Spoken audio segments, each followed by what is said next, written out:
Fala pessoal, estamos de volta. Faz um tempinho que eu não gravava um vídeo com vocês aqui, mas agora voltei para valer, tá bom? Vou estar sempre que possível aqui gravando esses vídeos bem pessoais, que eu ligo a câmera aqui e começo a falar diretamente com vocês. E hoje vamos falar de Vale, né? Nos últimos dias saiu uma notícia positiva, que é importante para a Vale, que é o preço do minério de ferro batendo $120, né? E eu vou falar um pouco do que eu penso sobre isso nos próximos minutos aqui com vocês, tá bom? Mas antes, já se inscreva no canal. Bom, o que aconteceu? O preço do minério de ferro, ele subiu nos últimos dias, bateu a marca dos $120. Isso é muito? É pouco?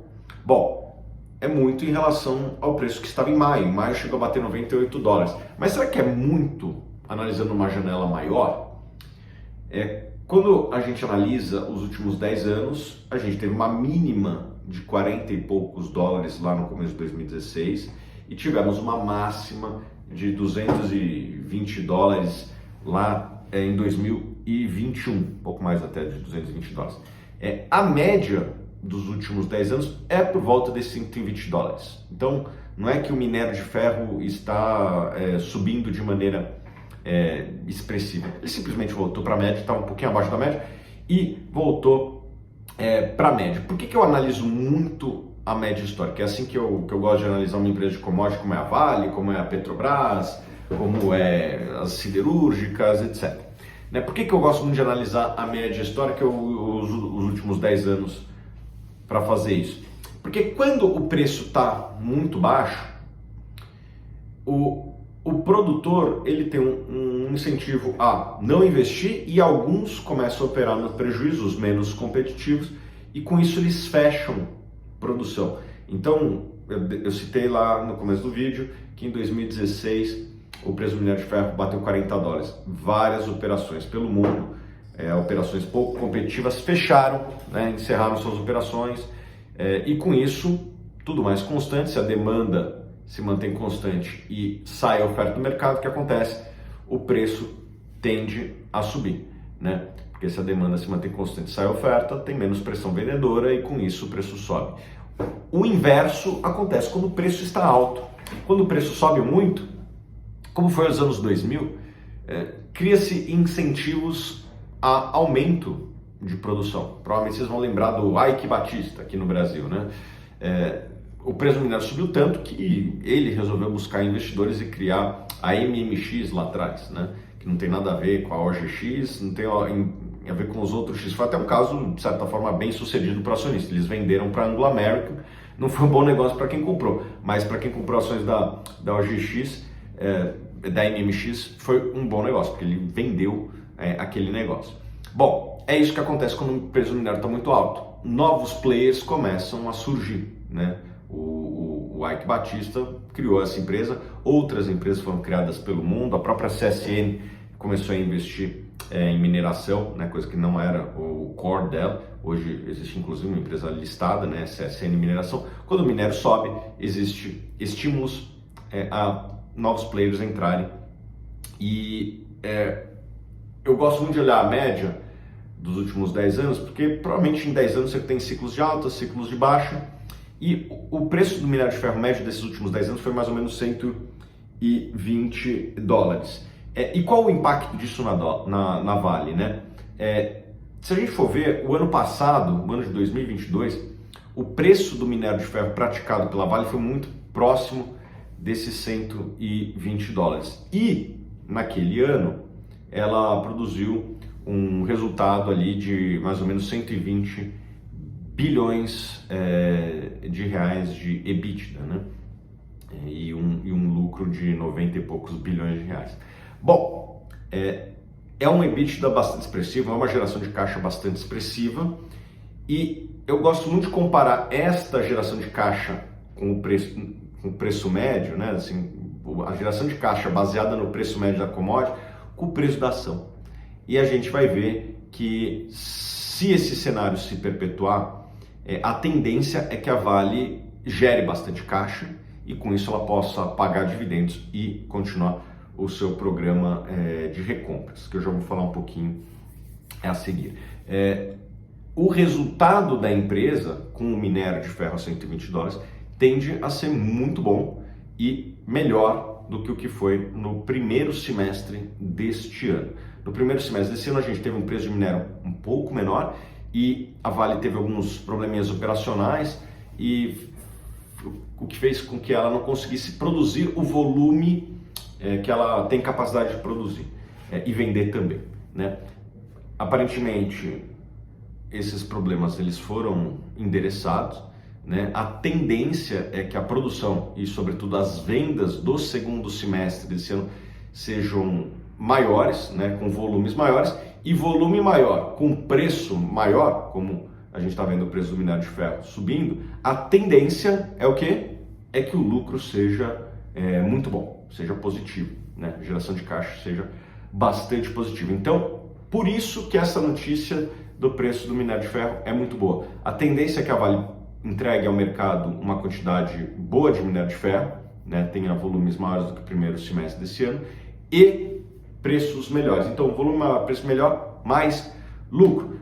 E o que eu tenho gostado muito da Vale é que ela não tem feito alguns erros que cometeram lá no passado, quase que 20 anos atrás, 15 anos atrás, quando o preço do minério estava muito alto, nos anos 2000, e esse erro não foi só a Vale que fez, né? De certa forma a Petrobras também fez, as empresas siderúrgicas brasileiras fizeram, várias empresas de commodities pelo mundo fizeram.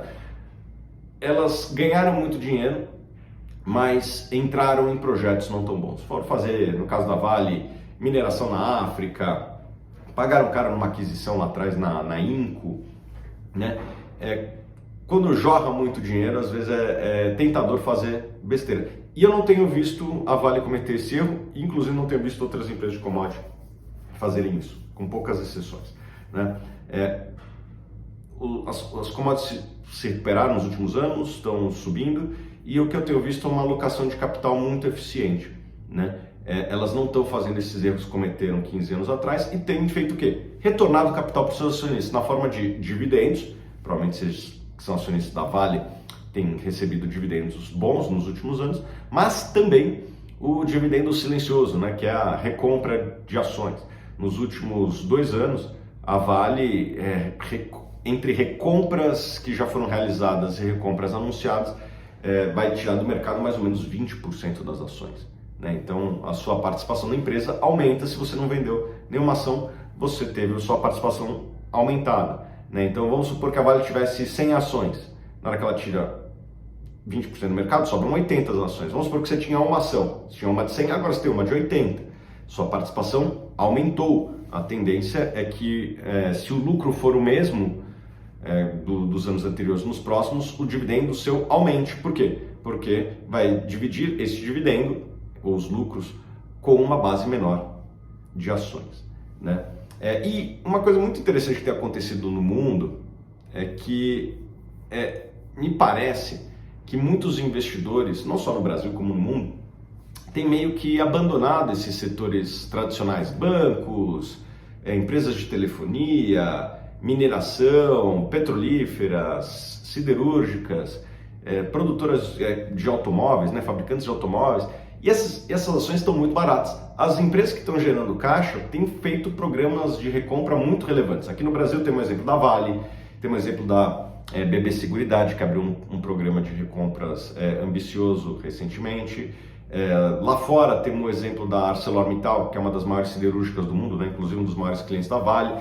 Várias empresas tradicionais, elas têm suas ações muito descontadas no mercado e estão recomprando ações. E eu acho que a empresa modelo nesse aspecto no Brasil hoje é a Vale, né? Então ela tem retornado capital na forma de recompra de ações, e a tendência é que, se o preço mantiver onde está, a geração de caixa seja enorme, que ela, e daí eu imagino, tenda a renovar esses programas, tenda a fazer mais vezes. Inclusive, nos últimos 3 anos já realizou do começo ao fim 1 e 2, né, o programa 1 e 2, e agora está indo para o terceiro, e eu acho que vai terminar e vai abrir o quarto, do jeito que as coisas vão, né? Se a empresa gera caixa e a ação está barata, tem que fazer isso mesmo, tem que abrir o quarto programa de recompras e recomprar o máximo possível de ações nesse preço atrativo, né? Então, tenho gostado muito da alocação de capital da Vale. Então, só para encerrar aqui, né, por que eu gosto da Vale? Basicamente 5 motivos, né?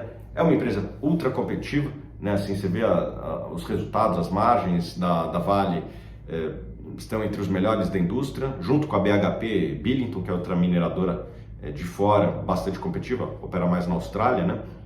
E a Austrália, ela tem essa vantagem da proximidade com o principal mercado consumidor, que é a China, né? Apesar de que o minério da Vale tem uma qualidade melhor, né? Então, às vezes uma coisa compensa a outra. Então, uma empresa ultra competitiva, basta você ver os resultados, um balanço forte, a Vale não tem nenhum problema, vamos dizer assim, de balanço, um balanço bastante sólido. Então, a minha visão é a seguinte: uma empresa cíclica, né, como é as empresas produtoras de commodity em geral, o ideal é que você invista numa empresa competitiva que tem balanço sólido. Por quê? Essa empresa raramente vai ter prejuízo, porque ela geralmente é lucrativa mesmo na baixa do ciclo, e mesmo que venha a ter uma baixa do ciclo intensa, ela tem um balanço sólido e tende a sobreviver. Terceiro ponto: as reservas de minério de ferro da Vale são enormes, né? Sobretudo ali em Carajás, tem décadas de reservas provadas e prováveis, então eu estou bem tranquilo quanto à longevidade da Vale, né? Então, competitiva, balanço forte, reservas longas, tem alocado capital eficientemente, na minha opinião, né? Como eu disse anteriormente, e com o preço do minério a $120, as ações estão muito baratas, né? Eu não duvido que a Vale tenha a capacidade de pagar entre dividendos e recompra de ações algo superior a 10% ao ano, né? E eu acho que eu até estou sendo conservador, provavelmente vai ser algo entre 15% a 20% ao ano, nesse preço, né, que está na tela, e nesse preço do minério de ferro, que, repito, não é alto, ele está na média dos últimos 10 anos. Então, esses são os motivos que fazem eu gostar bastante da Vale nesse momento, tá bom? Queria aqui agradecer vocês por terem acompanhado esse vídeo até o final, e lembrando que a Suno aqui tem a Suno Consultoria, né? Muitos investidores gostariam de ter acesso aos profissionais da Suno, fazendo uma orientação próxima, entendendo o seu perfil de risco. Cada investidor tem um perfil diferente, né? Quem é novo, quem é mais velho, quem é casado, quem é solteiro, quem tem família, quem não tem, quem gosta de dividendos, quem não tem necessidade de dividendos, quem dá mais valor à rentabilidade, quem dá mais valor à segurança. Cada investidor ele tem um perfil específico, e a Suno Consultoria vai identificar o seu perfil de risco e vai fazer um diagnóstico e vai te dar uma sugestão de carteira no final. Então, se você tem interesse nesse serviço, eu faço convite para você clicar no link aqui abaixo e ter acesso ao serviço da Suno Consultoria, tá bom? Forte abraço e a gente se vê nos próximos vídeos.